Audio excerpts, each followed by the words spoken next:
அன்புமணி ராமதாசுடன் இணைவதாக இருந்தால் நான் பதவி விலக தயார் என ஜி.கே. மணி கூறியுள்ள நிலையில் பதவியை ராஜினாமா செய்ய மாட்டேன் என எம்எல்ஏ அருள் தெரிவித்துள்ளார்.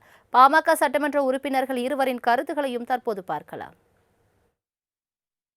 நீங்க அரசியலிருந்து விலக வேண்டியதில்லை.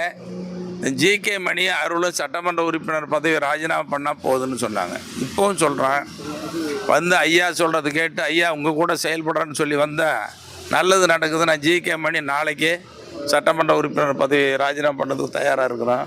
ஒற்றுமை தான் முக்கியம், நன்மை தான் முக்கியம். அதுக்காக நாங்கள் ராஜினாமா பண்ணதில் தப்பே இல்லை.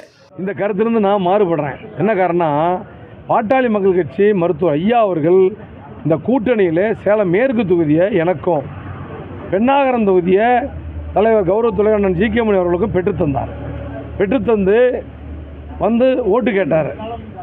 மேற்கு தொகுதி மக்கள் எனக்கு 21,500 வாக்கு வித்தியாசத்திலும், அதே மாதிரி அவருக்கும் பெண்ணாகரம் தொகுதி மக்கள் 21,300 வாக்கு வித்தியாசத்திலும் எங்களை வெற்றி பெற செய்தார்கள்.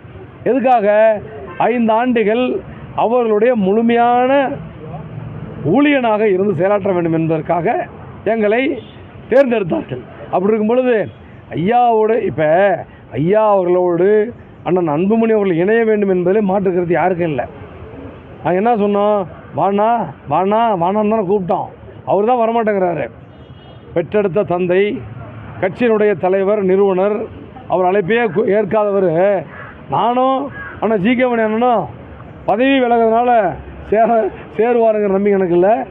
அது பதவி நீ விலகுன்னு ஐயா சொன்னால் விலகும். ஐயா கூப்பிட்டு அருள் நீ ராஜினாமா பண்ணானா ராஜினாமா பண்ணுவோம். அதை தவிர நான் வேறு எதுவும் இந்த பதவி விலகிறதுக்கு எனக்கு மாற்று கருத்து இல்லை. என்ன காரணம், மக்கள் எனக்கு 1,06,500 பேர் ஓட்டு போட்டிருக்காங்க. அவங்க என்ன பதில் சொல்லிட்டோம்.